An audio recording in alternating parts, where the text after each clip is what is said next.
Man thought he found the one, then found out about her dark past. We live in highly unpredictable times, and we've somehow learned to get with the times.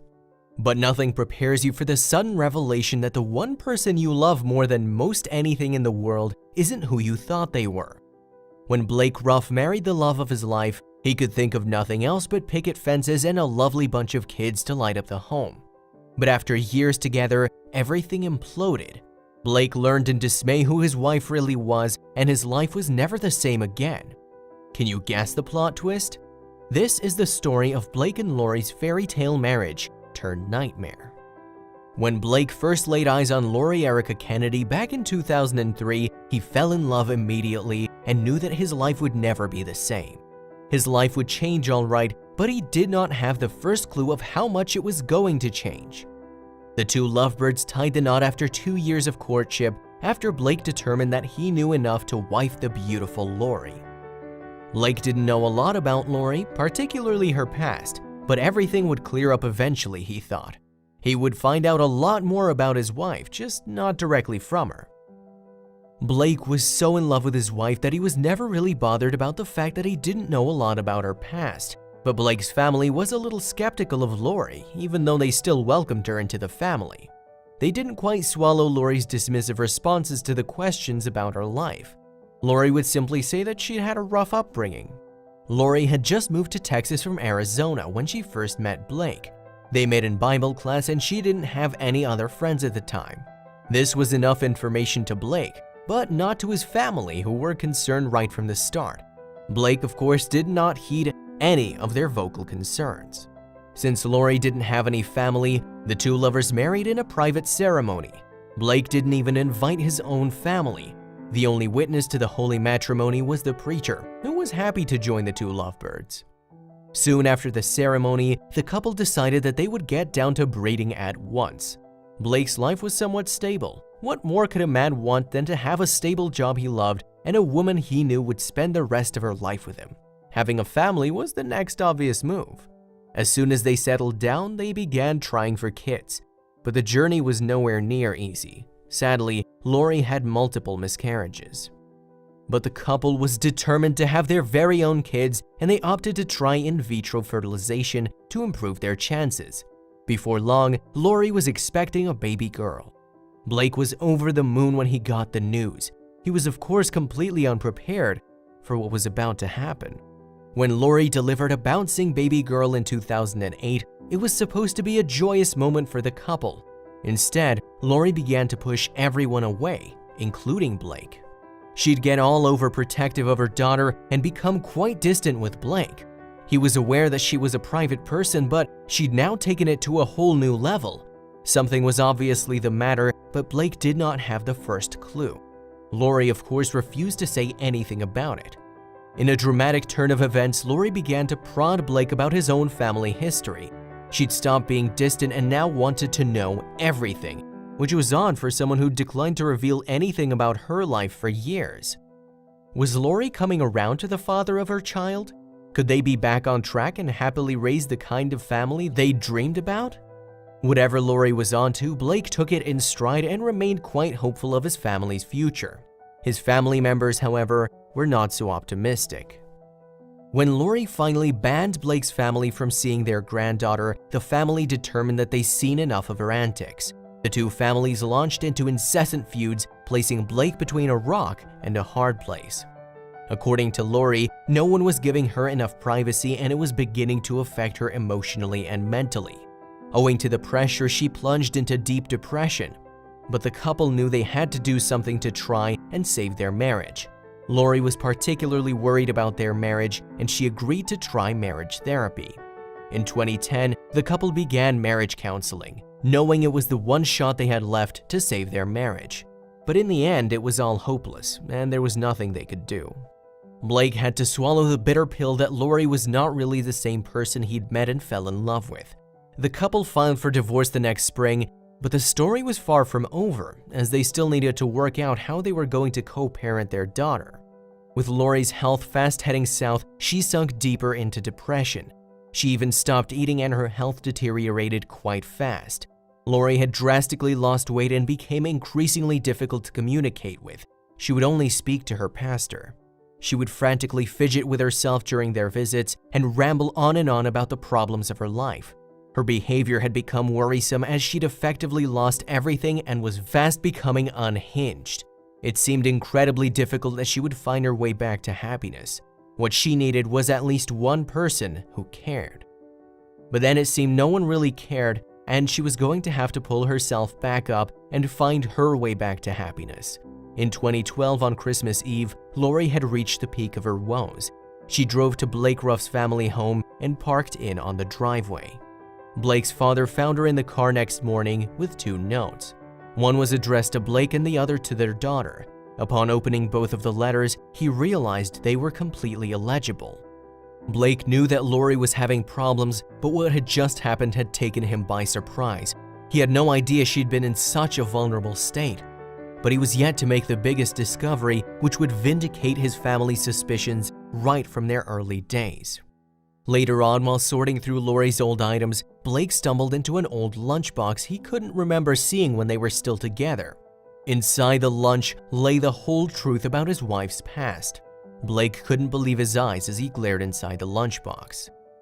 The strange box had been stacked in the back of the closet behind a heap of boxes. Blake had a sudden feeling of guilt that he shouldn't be opening the box up, which didn't belong to him. But he was driven with an overwhelming urge to know if all that Lori had said about herself was even close to the truth. Blake was unable to pry open the lunchbox all by himself. If he was going to see the contents, he was going to need help. He knew exactly the man for the job, someone he could trust. Blake sought assistance from a police officer in the local precinct. With a little help from the authorities, Blake finally got to see the contents of the box. Inside the box lay several ID cards from several states and a birth certificate that he'd never seen before, and on the birth certificate was a name he'd never heard of. He pulled out another document, this time a name change from 1988. Lori would have been 17 years old by then, and her secrets began unraveling before his eyes. There was no turning back, and then it all made sense. The name change document showed that Lori had changed her name from Becky Sue Turner in 1988. Together with the officer, Blake dug further into Lori's past, uncovering even more shocking details about her. It turned out that Becky Sue had died in a house fire back in 1971. Lori had only been 2 years old at the time, so if Lori wasn't Becky Sue, then who on earth was she? This puzzling revelation prompted the police to launch an investigation into Lori's real identity. The first piece of the puzzle that the police uncovered showed that Lori was indeed a woman with no past. As it turned out, she actually didn't lie to Blake about it. There was simply nothing to tell. She was given a state ID in Idaho as well as a social security card using the name Lori. She'd then used her new name and new form of identification to go back to school and get her GED, and eventually enroll into a business program at the University of Texas. Nothing came up from their databases when police tried to trace her backgrounds as Lori. Even as the police proceeded with the investigation, there were no concrete leads. They found a former acquaintance who informed them that Lori worked as a dancer at a gentleman's club back in the 90s. Joe Velling, a social security investigator they questioned, also said that he'd been following the case, but he had nothing to add. He tried to track down Lori for years, but he kept running into dead ends. After years of investigations and no answers turning up, Blake and the police had given up. But a genealogist who'd heard about the case became interested. In 2013, Colleen Fitzpatrick Heard asked if she could get a DNA sample from Blake's daughter. She found a connection of Lori's cousin named Michael Cassidy in Pennsylvania. Joe Velling hopped onto the first flight as soon as he got the information. He wanted to meet with Cassidy and finally get Blake the answers he'd sought for so desperately. When Joe landed in Pennsylvania, he was hoping to get the truth about Lori. He met with Cassidy's family and showed them a picture of Lori. One of the family members immediately recognized her as cousin Kimberly McLean. She'd ran away from home when she was 17 years old. Her mother had married a man she loathed and she took off from home. But even with this new information, both Joe and Blake still wondered what could have happened to the young Lori in between. It had been 6 years and a whole journey of discovery as to who Lori was. Back in 2010, when it was discovered that she'd been lying about her real identity, the authorities listed her in their database as Jane Doe. With the help of Blake's daughter, Colleen Fitzpatrick had unraveled the true identity of Lori. DNA proved invaluable in this case, demonstrating the strides science has made. While DNA cannot solve every mystery, the Ruffs family would still be in the dark today. It is no mean feat that the identity of one missing daughter was uncovered through the DNA of another. Many mysteries have been solved ever since ancestry companies begun using DNA to track and connect family trees. Of course, not all cases are as dramatic as this one. Each case is unique in its own way, but bizarre cases like Lori's continue to baffle authorities all over the world. As the DNA technology develops, we can only hope that more of such cases can be solved. Next, a husband who disappeared and a grieving wife who learned the truth about his fate 23 years later. Linda and Richard Hoagland's story is a sordid, strange tale. They had a happy marriage and everything seemed to be getting on quite well. When the family settled in Indianapolis, Indiana, and had 2 lovely boys, they had the makings of a perfect family. The couple had their usual ups and downs, nothing out of the ordinary, arguments about money, the kids, and whatnot. They went on about normal family activities with no extreme occurrences. But when Matthew and Douglas, their 2 sons, turned 9 and 6 respectively, the once happy family's life took a turn for the unexpected. Something wrong had befallen the household, and only one family member knew the source of this turmoil. Richard Hoagland had been hiding a nasty secret. As the days went by, he began to withdraw from the family more and more each passing week. Of course, Linda noticed her husband's strange behavior, but she quickly made up excuses for it in her mind, which was perhaps the only way she could deal with it as the happy family facade began to crumble. Of course, the 2 lovely boys were blissfully unaware about all the tension in the house. None of them had the faintest idea of what was going on. Richard, on the other hand, felt that the issue was beyond repair and couldn't even be talked about. To a casual eye, it would seem like Richard was quietly happy at home rather than planning something that no one in a million years would have guessed. On February 10, 1993, at around 4:45 p.m., Richard phoned his wife Linda at her workplace. It was a normal day and Linda had gone to work just like she did every other day of the week. Richard informed her that he had to go to the emergency room because he was feeling a little indisposed. Richard declined Linda's offer to accompany him to the hospital, saying that he couldn't wait. Linda went about her day and collected Douglas, her younger son, from daycare after work. She arrived at the house around 5:25 p.m. and gasped in horror when she discovered that Matthew had been left all alone. Linda immediately phoned all the local hospitals, but none of them had any records of her husband ever being there that day. Richard hadn't left any notes or signs that he was leaving. Even his toothbrush was still in the bathroom and all his clothes were in the closet. His passport was still in the same place she had seen it. It was cold.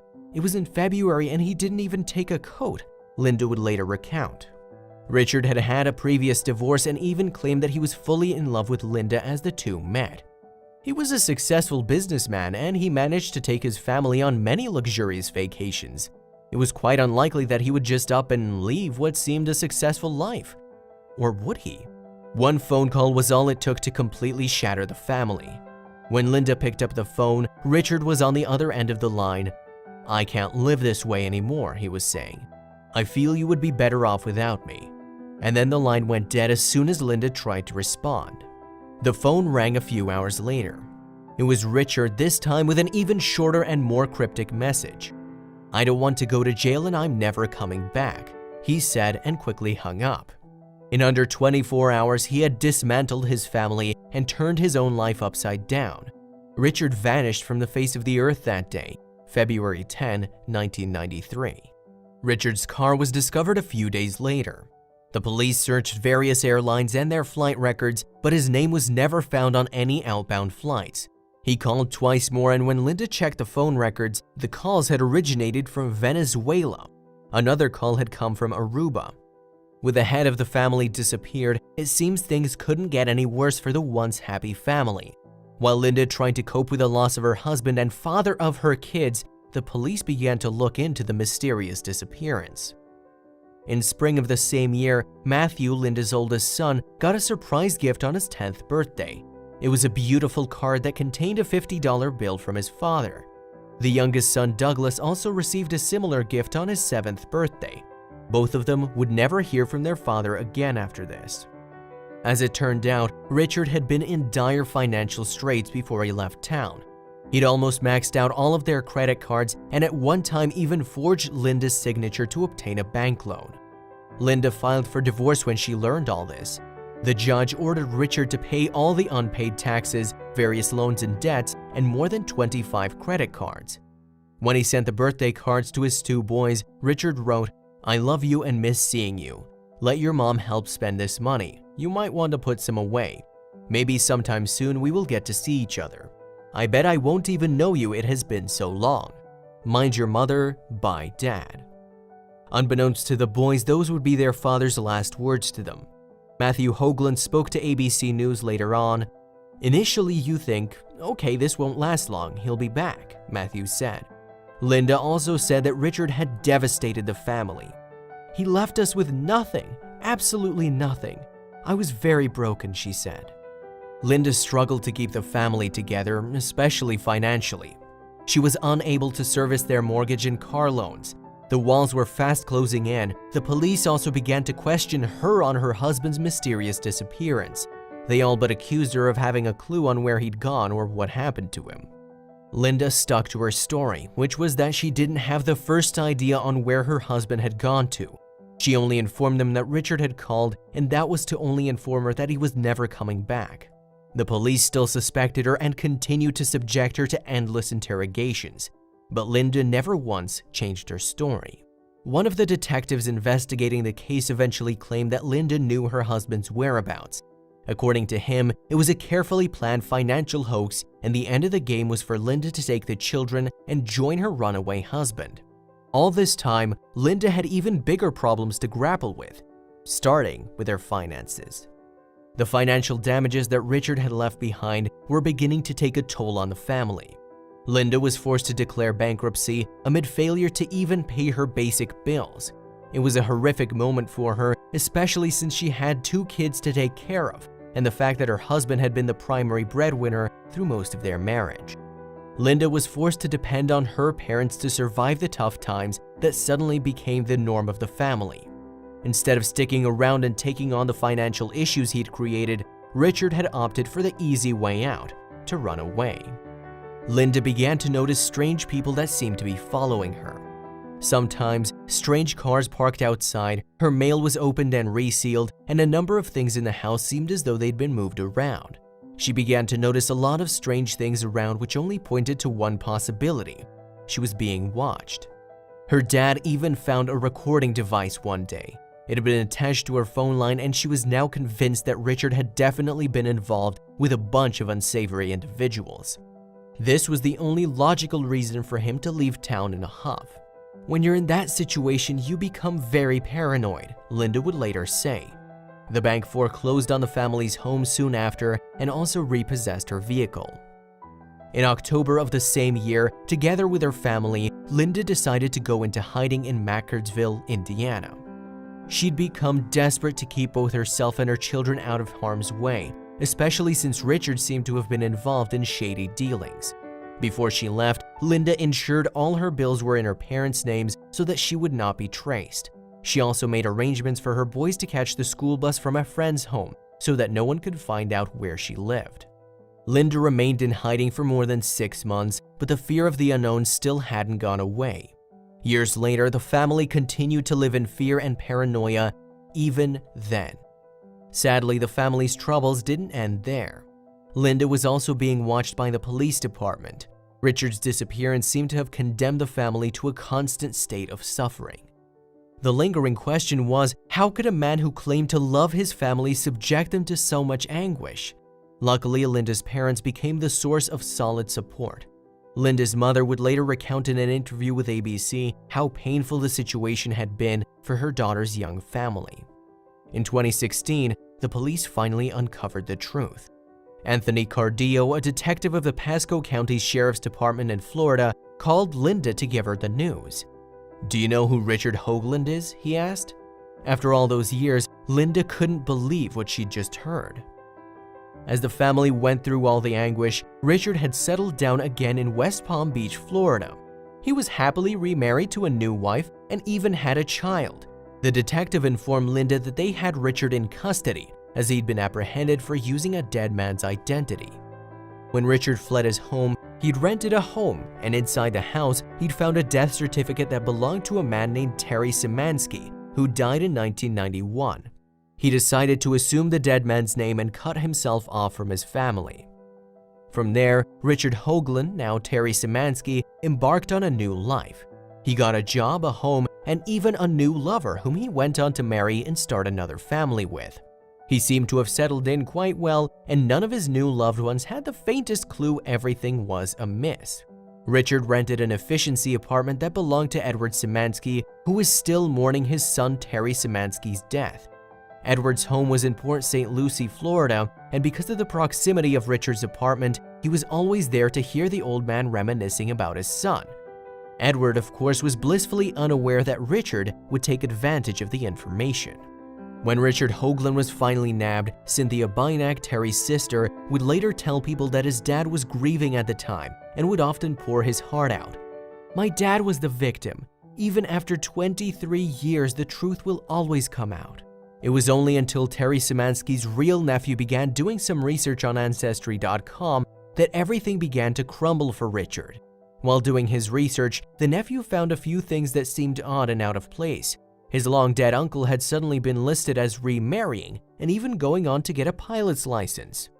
The nephew immediately called the authorities and thus began the uncovering of the truth. In July 2016, the same month as his son Douglas's birthday, police swooped in and apprehended Richard Hoagland. He was put behind bars at the Pasco County Jail and slapped with a $25,000 bond. Even though it took many years, Richard was finally held accountable for all the actions, both legally and morally. However, the prosecutors could file theft charges against him for crimes he committed in Indiana. However, they couldn't find the affidavit that contained the original allegations.